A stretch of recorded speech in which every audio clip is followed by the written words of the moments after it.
Coming up on OU Nightly, we have a storm system moving across the state. I'll let you know when and where to expect showers and storms. Sweeping changes could be coming to public schools across the state. The reaction from parents ahead. Protecting Oklahomans from gun violence, there's an app for that. The details coming up. This is OU Nightly.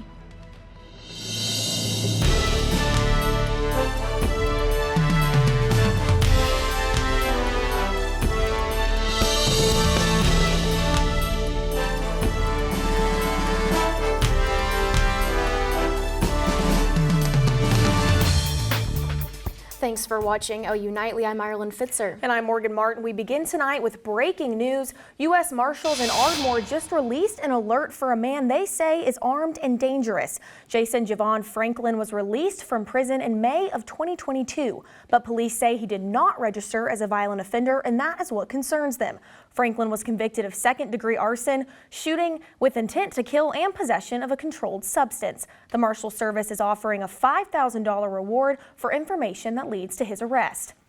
And on to our other big story for this evening, the weather. It's a mess out there today. Let's get right over to OU Nightly meteorologist Braden Seo. Braden, when will this cold rain end? Well, ladies, it looks like the rain will move out later this evening into tonight, but for the time being, we do have several areas of showers and storms, even one heavier storm that moved through Kingfisher County, now pushing into Garfield County towards the city of Enid.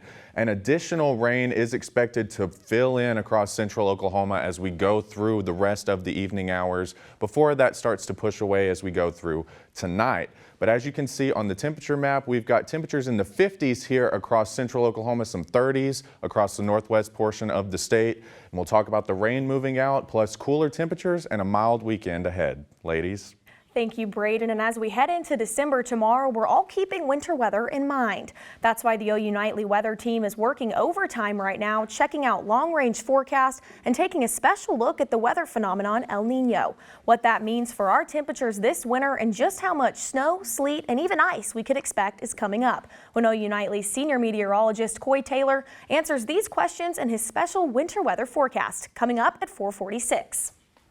State Superintendent Ryan Walters proposing major changes could be in store for all Oklahoma public schools. State Superintendent Ryan Walters unveiled a plan that could impact how schools are accredited during today's State Board of Education meeting. OU Nightly's Kaylee Carnine is live at Norman Public Schools with what this could mean. Kaylee? Superintendent Ryan Walters proposing big changes for how Oklahoma public schools are being accredited. Schools all over the state, just like this one, will all be affected. Changes would include requiring districts to meet a certain standard of academic performance. If more than 50% of a district's student perform below basic grade level expectations in reading and math, that district would receive an academic deficiency. If a district receives an academic deficiency, it would then be rated on its ability to grow its academic performance. Failing to grow performance by 5% or more in the relevant subject or subjects would lead to a downgrade in the district's accreditation status. Struggling schools, however, would receive finances, programming, and personnel resources. I spoke to parents after the plan was unveiled, and they say they are worried that the changes would put an immense amount of pressure on students and teachers. Our administrators are asking a lot more of our teachers, and then the teachers are asking a lot more of our students, and I definitely see the effects on my daughter. Yeah, and that new rule goes up for public comment for 60 days, which can be submitted on the Oklahoma State Education Board's website. That then goes to the House of Representatives and the House of Senate for a vote, and then a final approval would be sent over to Kevin Stitt. Reporting live from McKinley Elementary School, Kaylee Carnine, OU Nightly. Thank you so much, Kaylee. And Tulsa Public Schools' current accreditation status, also a hot topic during today's State Board of Education meeting. The board approving a motion today requiring at least 50% of the district students to score basic or above on the 2024 English Language Arts Assessment, as well as additional science and reading training for teachers. TPS administrators say the district's collaboration with the Department of Education is essential to improving education in Tulsa. There's been some side-by-side walks and some looking at data together and having hard conversations and having conversations about best practices and putting those into place. And so that level of a relationship has been really great for our team. Tulsa Public Schools is being required to visit with the Department of Education on a monthly basis to ensure it's on track. And the Oklahoma Department of Public Safety says it's working on ways to make the Oklahoma community safer. OU Nightly's Kenzie Iserman shows us how that happens with the new Protect OK app. Shootings and violence across the U.S. has sparked concerns for safety. In Oklahoma, the Department of Public Safety has found an easy way to allow its citizens to not think twice when reporting suspicious activity. So Protect OK is a brand new app, a safety app that we're really excited about. It's an easy, anonymous way for people to report any kind of threat, either in their community or in their school. Students, faculty, or any concerned admin can just simply sit down, pull out their phones, and go on the Protect OK app and report any suspicious activity that they think may occur on campus. You can describe the threat that you observed. There's even a way to upload pictures. Being in a world where you're on your feet constantly wondering about your safety, it's an app where I'm able to feel safer and come to my job day to day and know that I will be okay. We've seen in school shootings or different kind of mass shooting incidents, it seems like there's always somebody who knew something. Somebody had heard something, but a lot of times people don't know where to go with that information. On the inside, we're trying to keep our students and our staff as safe as we can, but knowing that we have that outside resource really helps take it to the next level of safety. The app is even for off-school grounds. It's not even just school, it's for communities as well. It does not have to be school related. In fact, when you first log into the app, one of the first questions is this school related or not school related? In order for the app to be successful, DPS encourages everyone to download it so they have it in case they need it. Kenzie Iserman, OU Nightly. All reports are anonymous. Tips are then sent directly to the investigation center at DPS, where its team will decide which tips are credible. The Protect OK app is free and available for download now. Death row inmate Philip Dean Hancock was executed today at the Oklahoma State Penitentiary. Hancock was convicted and sentenced to death for shooting and killing 2 men in what he claimed was self-defense. The Oklahoma Pardon and Parole Board voted 3-2 to recommend clemency for Hancock, but the request was denied by Governor Stitt. Members of the victim's family say after waiting 22 years, justice has been served. Some breaking news from the war in the Middle East. Just moments ago, Hamas terrorists released more hostages. Abby Hollinsworth has that and the rest of today's national and international headlines from the News Center. Hamas continues freeing hostages for the 7th day in a row as a temporary truce between Israel and Hamas continues. Officials say 8 more hostages were released today. Israeli officials say they will continue to extend the ceasefire if Hamas continues to release 10 hostages per day. U.S. Secretary of State Tony Blinken is currently in Israel as the U.S. puts pressure on Israel to better protect Gaza's citizens in future strikes. At least 2 people are dead and 10 others are injured following a Russian missile strike in Ukraine. Officials say several others are currently unaccounted for. They say rescue crews are still searching through the rubble to save more people. Back in the U.S., Congress is expected to vote tomorrow over whether to expel New York Congressman George Santos following accusations he misused campaign funds. Morgan, Ireland. Thank you, Abby. Coming up on OU Nightly, new information about over life expectancy in the U.S. How the CDC says things compare to pre-pandemic levels. And new concerns over a life-saving cancer treatment. What cancer specialists say about the risks and the benefits. That's coming up on OU Nightly. A way to treat certain types of cancer may actually be causing the disease. Darian Curry is weighing the risks and benefits of the treatment in today's Health Beat. A life-saving cancer treatment may actually cause cancer according to the FDA. CAR-T therapy was approved in 2017 and helps remove a type of white blood cell from a patient's blood. The FDA says it received 19 reports of new blood cancers in patients who received the treatment. Cancer specialists say the treatment has saved more lives and that the benefits outweigh the risks. The average American now has a life expectancy of 77.5 years. The CDC says that's an increase of about a year. But before the pandemic, the center says the average life expectancy was 79 years. Overall, life expectancy is still lower than it's been in nearly 2 decades. The loss of a spouse can severely impact one's health, both emotionally and physically. The grief can be overwhelming and everyone grieves differently. The Mayo Clinic's Dr. Amit Shah says checking in on a surviving spouse can make a difference. don't give up on them. Remember them beyond that acute period. Dr. Shaw says another way to help is by acknowledging things will never be the same.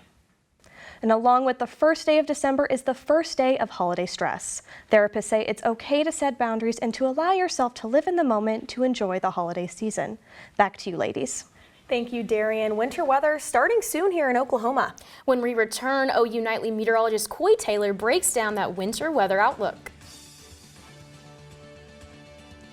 And we've got showers and storms moving across the state. I'll let you know how long it'll last coming up on OU Nightly.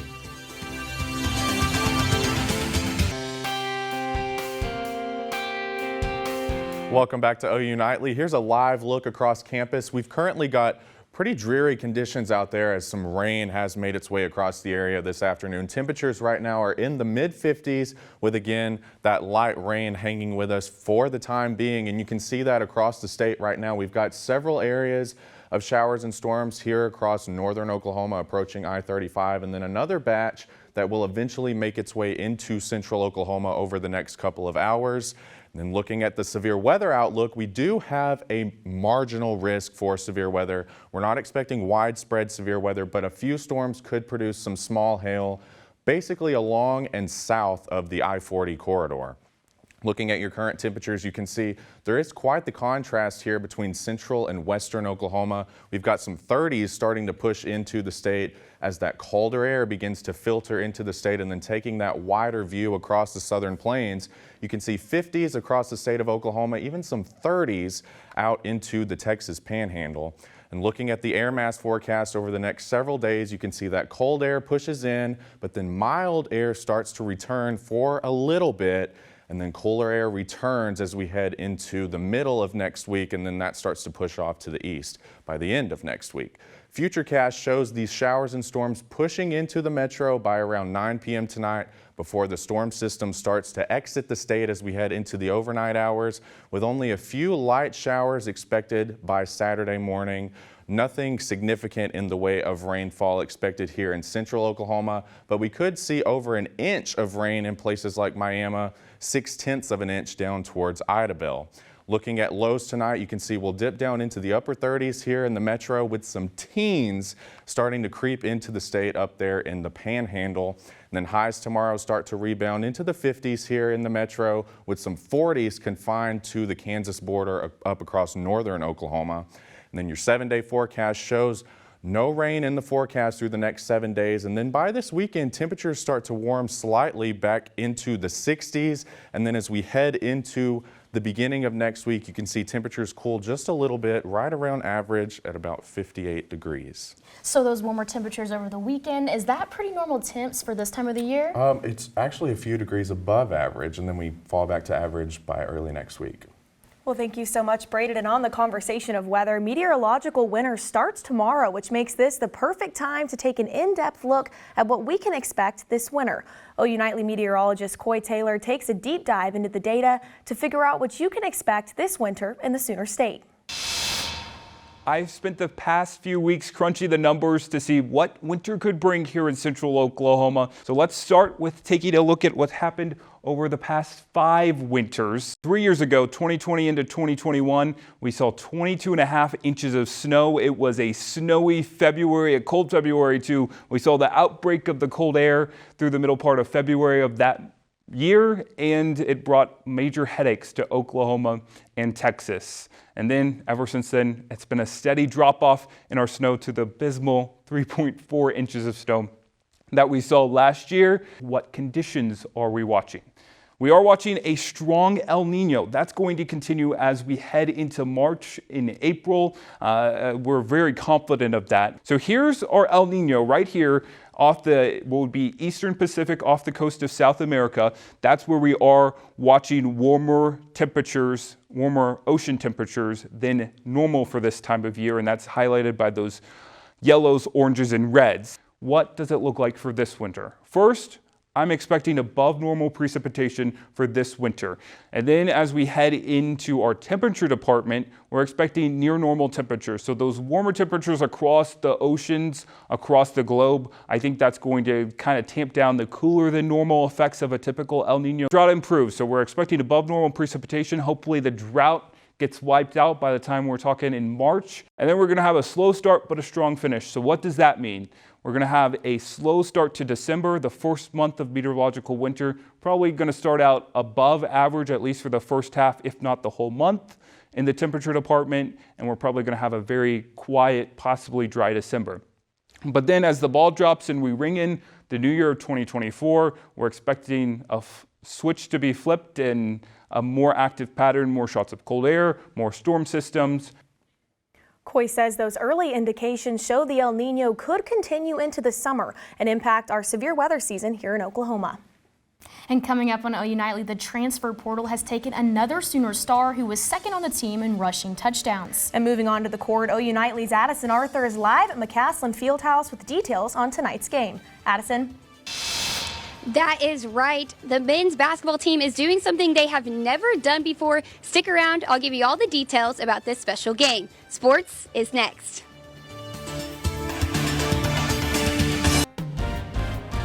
Hello everyone, I'm Ben Dacue and it's time for sports. Tonight, OU men's basketball plays Arkansas Pine Bluff with a twist. For the first time in over a decade, OU basketball returns to McCaslin Fieldhouse with an interesting policy in place. OU Nightly's Addison Arthur is live at the Fieldhouse to tell us more. Oklahoma basketball is playing at McCaslin Fieldhouse for the first time since 2012 for a special student-only game. The Fieldhouse was home to the basketball team in 1925 through 1978. Head coach Porter Moser and his players are excited to play on a court with such rich history. But I just thought it'd be really cool for the students to be right on top of the floor, on the sidelines, everywhere. And then hopefully they'll be excited and we can visualize what Lloyd Noble would look like packed. I think it's just like a lot closer. Everybody's on top of each other. So I feel like it's a lot closer environment. People feel like they're a part of the team in the action. This gym, playing in it, like you said, it has so much history in it, just giving the respect back to all the old guys who play here, and fought for this gym. And every student who attends tonight is going to get one of these free t-shirts on the back of their chair. I asked Porter Moser if this is going to be an annual thing, and he joked that it'll all depend on how his players play tonight. Reporting live from McCaslin Fieldhouse, Addison Arthur, OU Nightly. Thanks, Addison. DeMarco Murray just lost one of his top guys. Sooners junior running back Tawee Walker announced today on his social media accounts that he will be entering the transfer portal. Walker was second on the Sooners in rushing yards with 496 and third in rushing touchdowns with 7. Sooners fans saw plenty of touchdowns from the Dylan Gabriel-Nick Anderson duo. Now, this combination might combine for some awards. Gabriel is one of 10 finalists for the Manning Award, while Anderson is one of 19 semifinalists for the Earl Campbell Award. The Manning Award goes to the top quarterback in the nation, while the Earl Campbell Award goes to the top offensive player from the state of Texas. There's a new coach in Norman. OU Athletic Director Joe Castiglione named James Thomas as the new head track and field coach last night. Thomas comes to the Sooners after a 2-year stint as an assistant coach at the University of Georgia. Former OU wide receiver CeeDee Lamb takes the field tonight for the Dallas Cowboys on Thursday Night Football. Lamb and the Cowboys face off against the Seattle Seahawks and former OU defensive back Trey Brown. Kickoff is at 7:15. Thank you, Ben. When OU Nightly returns, hear about the bonds between a veteran and one unique service animal. How the duo found each other when we come back. I'm Colson Pocock at the OU Nightly Update Desk. The Oklahoma County Jail says 3 inmates overdosed on what is suspected to be fentanyl. Staff at the jail administered Narcan and gave 1 inmate CPR. Officials say the inmates were awake and talking as they were taken to the hospital. They say the inmates are currently being monitored at the hospital and then will return to the county jail. Ireland, Morgan, back to you in the studio. Thank you, Colson. Now, when you think of service animals, you might think of a cat or a dog, but what you might not think of is a horse. Eli, the miniature horse, is certified under the Americans with Disability Act. He's partnered with Andrew, an Iraq veteran who sought out the pony after being inspired by videos of Arnold Schwarzenegger and his pony. Flash forward to today, the unlikely duo now has an inseparable bond. Now, that's not a story you hear every day. We're going to take one last look at the weather with OU Nightly meteorologist Braden Seo, who joins us live in studio. Braden, give us one last update. Well, ladies, the rain is currently pushing across portions of northern Oklahoma, some rain trying to move its way back into central Oklahoma, but this will move out over the next couple of days, and we're shaping up to have a beautiful weekend and temperatures into the 50s next week. Thanks, Braden, and thank you for watching OU Nightly. I'm Ireland Fitzer. And I'm Morgan Martin. Be sure to join us weekdays live at 4:30. Good night.